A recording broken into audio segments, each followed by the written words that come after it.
Jemaat dan sahabat yang terkasih dalam Tuhan Yesus Kristus, selamat malam. Semoga hari ini saudara dalam keadaan yang baik dan dipenuhi dengan damai sejahtera. Masih dalam rangka masa Pentakosta, pada malam hari ini kita akan bertumbuh bersama dalam pemahaman Alkitab. Bersama saya Pendeta Puspita Setiarti.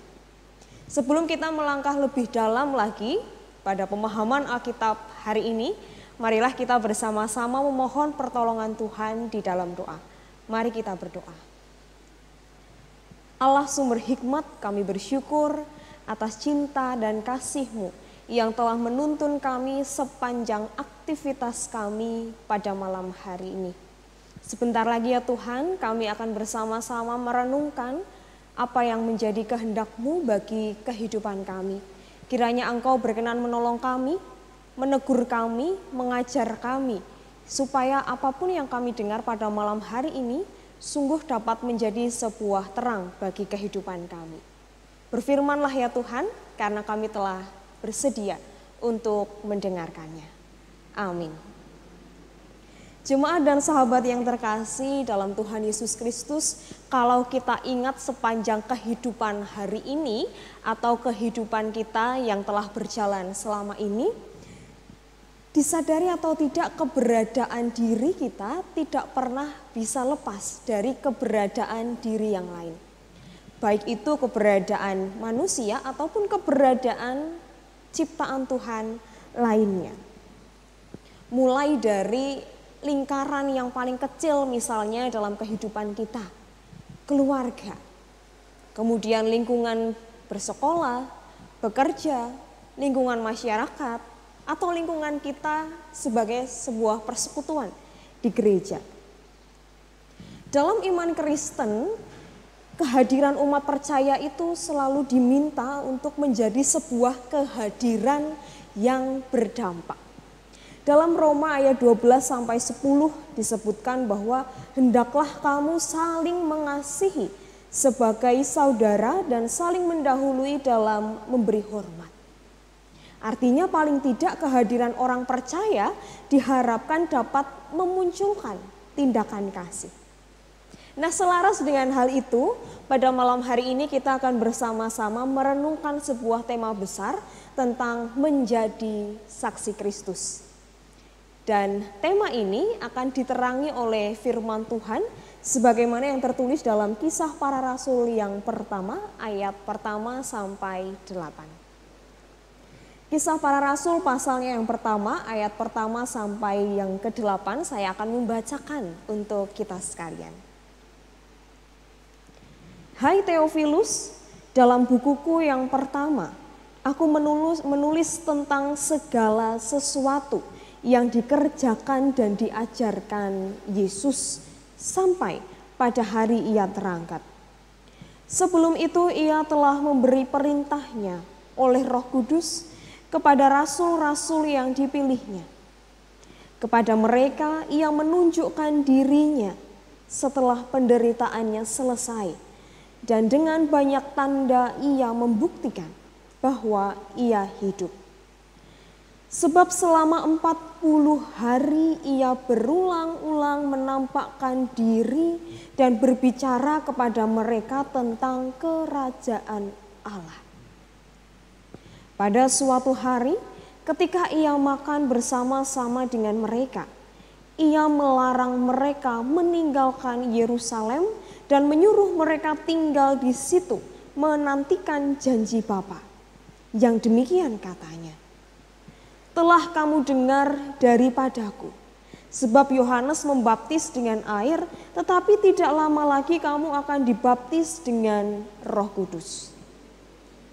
Maka bertanyalah mereka yang berkumpul di situ, Tuhan, maukah Engkau pada masa ini memulihkan kerajaan bagi Israel?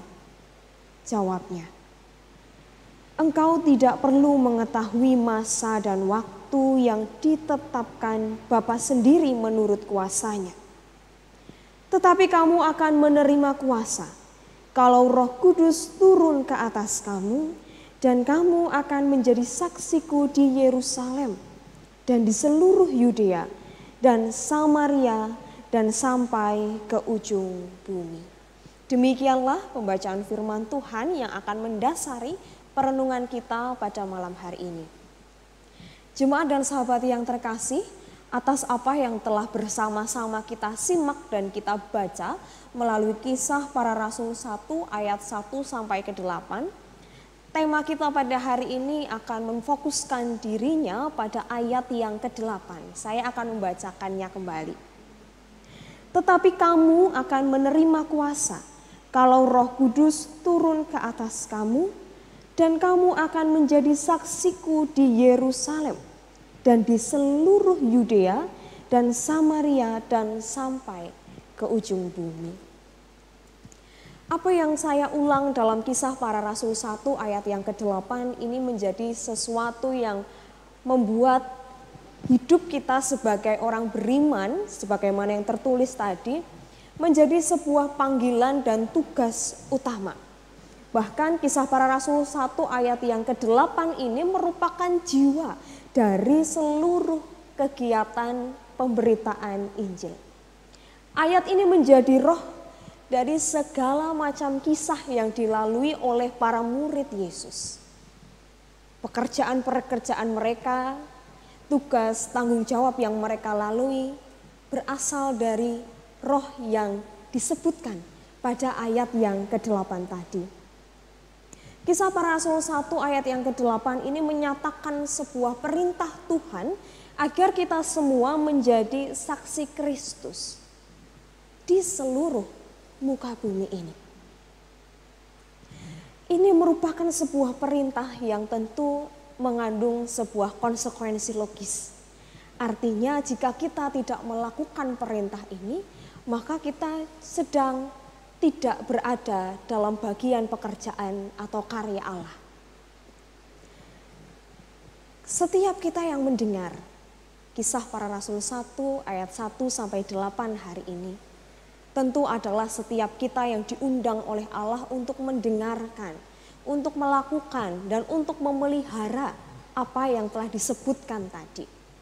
Tetapi apabila kita mempunyai sikap yang enggan, sikap yang tidak mau dengar-dengaran, sikap yang tidak berpartisipasi aktif dalam pemberitaan Injil, maka kita pun akan berada dalam sikap yang dipandang salah oleh Allah.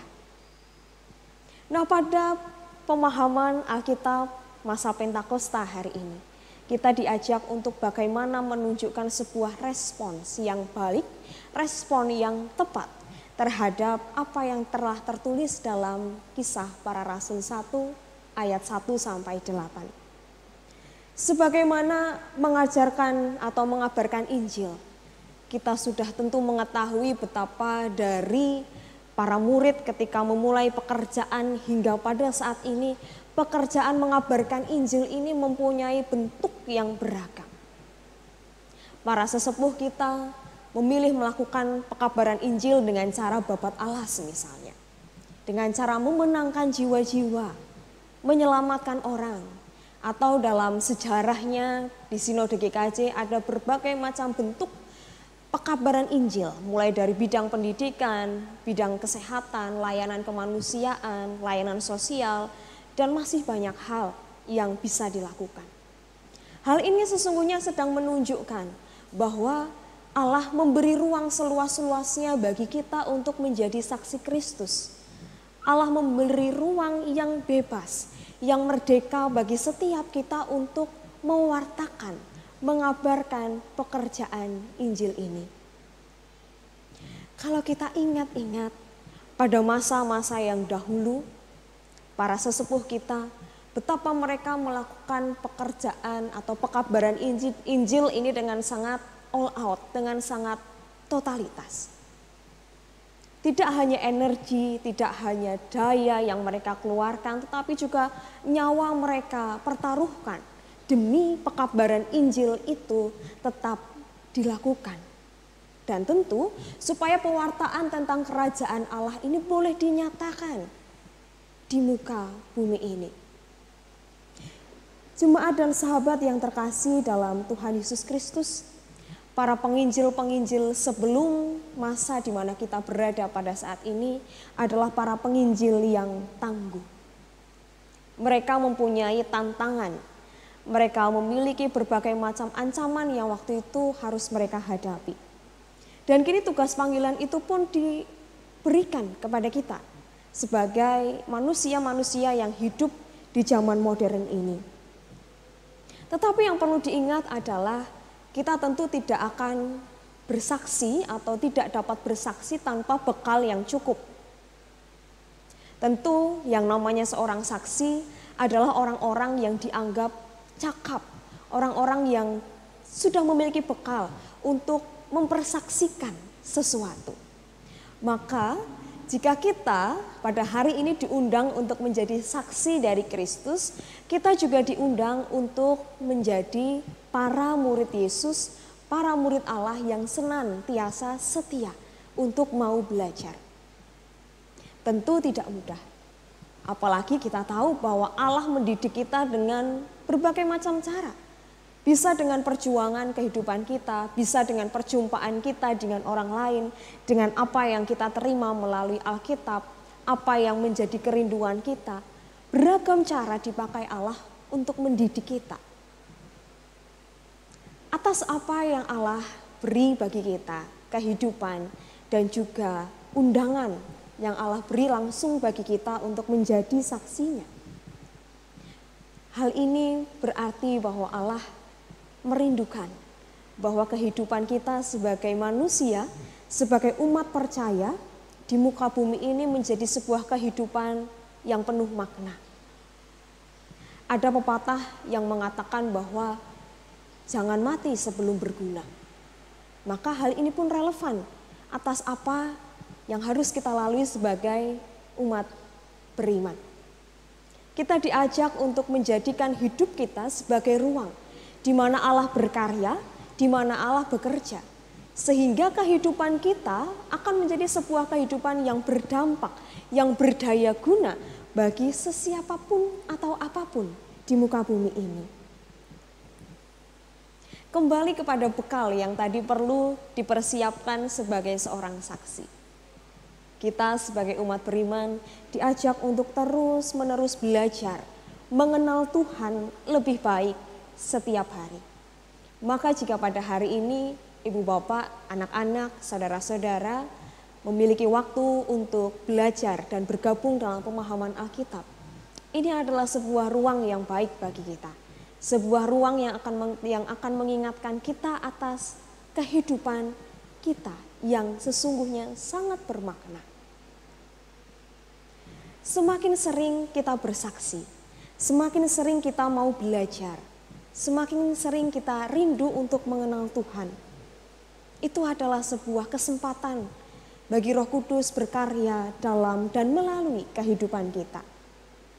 Kita akan semakin terlatih dalam melihat situasi, dalam memakai kesempatan-kesempatan untuk mengabarkan Injil.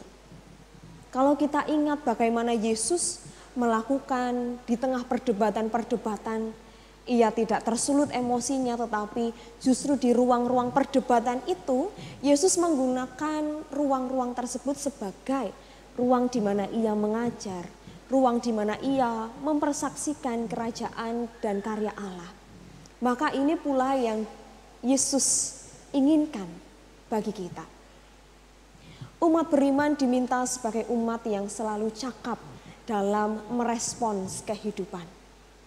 Pada minggu lalu kita telah masuk dalam minggu pencurahan Roh Kudus atau minggu Pentakosta.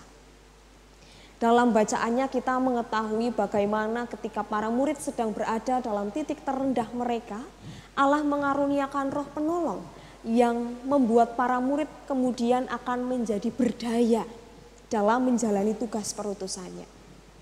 Demikian pula Roh tersebut akan menolong kita sebagai umat atau para murid Yesus di masa kini. Kita diminta, kita diajak oleh Allah untuk merespon, untuk membuka diri, membuka hati terhadap karya Roh Kudus. Sehingga ketika kita sungguh-sungguh merespon kehadiran Roh Kudus, menerima kehadiran Roh Kudus dalam kehidupan kita, kehidupan kita akan menjadi sebuah kehidupan yang berdaya. Sekalipun perjuangan dan pergumulan masih harus tetap kita hadapi di muka bumi ini, tetapi hanya dengan pertolongan Roh Kudus itu sajalah kita dapat dimampukan melalui setiap fase kehidupan kita. Maka dengan demikian, betapapun pergumulan dan perjuangan kehidupan yang kita lalui, itu adalah ruang di mana kita dapat menjadi saksi-saksi Kristus. Jemaat dan sahabat yang terkasih dalam Tuhan Yesus Kristus, marilah pada masa Pentakosta ini kita sungguh-sungguh merasakan kehadiran Roh Kudus. Kita menghayati anugerah yang Allah beri bagi kita, dan marilah kita meneguhkan komitmen kita untuk dapat menjadi saksi-saksi Kristus dimanapun, kapanpun, dan betapapun kenyataan kehidupan yang kita jalani. Tuhan memberkati kita. Mari kita bersatu hati di dalam doa. Kami bersyukur ya Tuhan atas apa yang telah Engkau nyatakan dalam kehidupan kami. Hari ini kami bersama dengan keluarga kami, bersama dengan sanak saudara kami, diingatkan atas tugas panggilan kami yang utama sebagai umat beriman, yaitu untuk menjadi saksi-saksi Kristus. Ajarilah kami ya Tuhan, bekalilah kami, dan pakailah kami ya Tuhan sebagai saksi-saksi-Mu. Kami siap, kami bersedia untuk Engkau pakai. Terima kasih ya Tuhan atas kesempatan yang baik ini. Kehidupan kami selanjutnya, kami serahkan ke dalam tangan pengasihan-Mu. Di dalam nama Bapa, Putra, dan Roh Kudus kami bermohon. Amin.